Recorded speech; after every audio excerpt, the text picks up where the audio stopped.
क्या चल रहा है, क्या मुद्दा हो गया? हाँ, हम देख रहे हैं जितना मेहनत अपना सीट इकट्ठा करने में आप कर रहे हैं, इतनी मेहनत सरदार पटेल ने देश की रियासत इकट्ठा करने में नहीं की। क्या हो गया भाई, क्या प्रॉब्लम है? हाँ राजा जी, मेरा एक सीट 22 नंबर है, एक सीट 55 नंबर है, एक सीट 32 नंबर है और एक सीट 32 नंबर है। एक के बोगी में 2 32 कैसे जी? नहीं, एक सीट S8 हिमगिरी एक्सप्रेस में है। इतनी विविधताएं तो देखिए देश में नहीं है भाई जितनी इनकी सीटों में है। वही तो ये जनाब समझ नहीं रहे हैं। क्या नाम है जी आपका? हरी सिंह राजा जी। हरी सिंह राजा जी, वो तो देखिए तब भी नहीं माने थे, आज कैसे मानेंगे? देखो क्या है कि ये फैमिली वाले आदमी हैं, बुजुर्ग हैं, आप इनको दे दीजिए, ऊपर कैसे चढ़ेंगे? आप सिंगल हैं, एडजस्ट हो जाइए, यही सिस्टम है ना। अरे यार, वही तो रवीश जी, सिस्टम सिस्टम रवीश जी, सिस्टम। ये जो सिस्टम है, हम सिंगल लॉन्डो से यही उम्मीद करता है कि हम अपनी कंफर्म सीट दे दें, हमारी विंडो सीट दे दें, हम सिंगल ट्रेन में चढ़े और सिंगल ही ट्रेन से उतरे। ये सिस्टम हम सिंगल लॉन्डो के लिए कर तो कुछ नहीं रहा रवीश जी, लेकिन हमारे जले पे नमक जरूर छिड़क रहा है ये बुलेट ट्रेन को लेके। नहीं, हाँ तुम जो बोले सही बोले, लेकिन ये बुलेट ट्रेन कहाँ से बीच में आ गई भाई? इससे ऐसा क्या हो जाएगा? वही तो रवीश जी, कुछ हो ही तो नहीं पाएगा।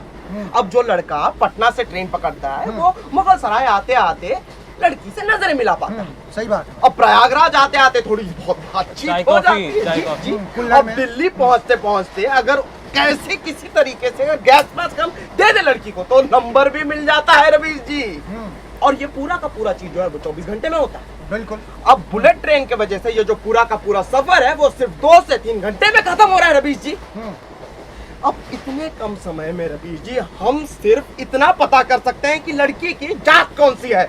जात पूछोगे? सुनो तो ये बताओ, ऑनर किलिंग से डरते हो तो प्यार क्यों करते हो भाई? देखिए रवीश जी, डरता तो मैं किसी के बाप से भी नहीं हूँ, बस किसी अपने बाप से फटती है हमारी, और कुछ नहीं। आपकी फटती होगी? हाँ फटती है। हाँ ठीक है। अब देखिए रवीश जी, इतना सब जो समस्या है, बोझ है, वो हम अपने कंधे पर लेके चल रहे हैं रवीश जी। और ऊपर से ये माशा आके पूछते हैं कि सीट एक्सचेंज कर दीजिए, सीट एक्सचेंज कर दीजिए। ये एक्सेप्टेबल नहीं है रवीश जी, मैं कह रहा हूँ ये एक्सेप्टेबल। ट्रेन में चिल्लाओ नहीं। तुम्हारी समस्या क्या है, हमको समझाओ जरा। तुम्हारी समस्या तुम्हारे पिताजी हैं, बुलेट ट्रेन है, सिस्टम है, कि ऐसे बकैती करते रहते हो? रवीश जी, बात ऐसी है कि हमें ना ये क्या ये सफाई वाले फॉर्म ना भरवाने होते हैं, तो बस ऐसे हल्ला उल्ला करके फॉर्म बांट देते हैं। आप भी भरिए रवीश जी, अपना PNR यहाँ डालिए। सीट नंबर क्या है आपका रवीश जी? तुम पैसेंजर नहीं हो, स्टाफ हो क्या? हाँ ना रवीश जी, ये देखिए। और तुम्हारा ये दोस्त ये भी स्टाफ है? हम भी स्टाफ है, हैंड टावल बांटते हैं। गजब बकैती चल रही है भाई। सुनो, चलो जूम करो, दिखाओ इनको, कैमरा में दिखाओ, जूम करो। सुनो, पोज मत दो, अवार्ड नहीं मिलने वाला है, तुम्हारा कंप्लेन होगा मिनिस्ट्री में, रेलवे मिनिस्ट्री में, समझे? सुनो, रुको, कहाँ रवीश जी कैसी बातें कर रहे हो रवीश? तो देखा आपने, देश का भी यही हाल है। ऐसे हमारे देश में कई नेता पहले तो खुद ही समस्या की पटरी बिछाते हैं और उस पे फिर चुनाव की ट्रेन चला देते हैं। समझ रहे हैं अंकल? मिल गया सीट ना, भाग गए दोनों। चलिए, जहाँ सोना है सो जाइए। वाराणसी आ गया था, सबने अपनी अपनी सूखा आलू, जीरा आलू, भुजिया आलू, मटर आलू, गोभी आलू की सब्जियां खोल ली थी। भारतीय रेल में आलू आपको आयुष्मान खुराना की फिल्मों से ज्यादा वेरिएशन दे देता है। थोड़ा आगे बढ़ा तो कुमार सानू की मधुर आवाज मेरे कानों में पड़ी। ये आवाज बिल्कुल वैसे ही लुभा रही थी जैसे खिलता गुलाब, जैसे शायर का ख्वाब, जैसे पहली किरण, जैसे भाई साहब, आप देख नहीं रहे हैं कि इतना बढ़िया बज रहा है, तो बीच में आप ये सब लेकर काम बज रहे हैं भाई? काफी बढ़िया माहौल बना के बैठे हैं आप लोग भाई। हाँ, यंग एट 50। तो आपका ये जो कारवां है, ये कौन से तीरथ में जा रहा है? अरे आप बिल्कुल स्टीरियोटाइप कर दिए राजा जी।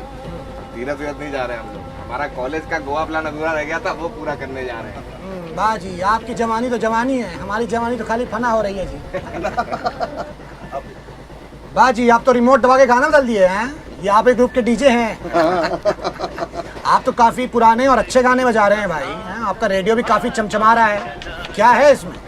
अरे इसमें मोहम्मद रफ़ी, किशोर कुमार, हेमंत जी, मुकेश, लता ताई, आशा ताई, इन सबका सुनहरा सुनहरा गाना भरा हुआ है, तो चमचमाएगा ही ना। ये है सारेगामा कारवां, इसमें आप गाना कभी भी सुन सकते हैं बिना इंटरनेट और एडवर्टाइजमेंट के। बहुत बढ़िया भाई। ये हमारे वक्त पे होता तो हम भी बरखा को लुभाने के लिए बजाते, है ना? चैनल में रोक तो लेते कम से कम। चली गई, बताइए। चलिए मजे कीजिए। अब मैं आपको बता दूं कि आप लोग गोवा जाने के पहले ही लगता है नशा में आ गए हैं, क्योंकि ये ट्रेन जो है वो दिल्ली जा रही है, गोवा नहीं, समझे? का? अरे गलत टिकट बुक करा दिया क्या? अरे बाप रे, ट्रेन घुमाओ। अरे गलत ट्रेन में तो नहीं चल रहे हम लोग। चलो, अरे सामान लो बेटो, सामान लो रुको बेटो। रुको, अरे ट्रेन प्लेटफार्म छोड़ चुकी थी और मैं स्वच्छ भारत पाने की उम्मीद, क्योंकि मेरे सामने बैठे एक महाशय मूंगफली खा के ट्रेन में ही फेंक रहे थे। क्या जी नमस्कार दुशासन, हाँ? स्वच्छ भारत अभियान का चीरण कर रहे हो, ये क्या फैला रखा है नीचे? कर दी ना मिलेनियल वाला बात राजा जी। हम तो रेलगाड़ी का फ्रेगनेंस ठीक कर रहे थे। कैसे जी? नहीं समझे?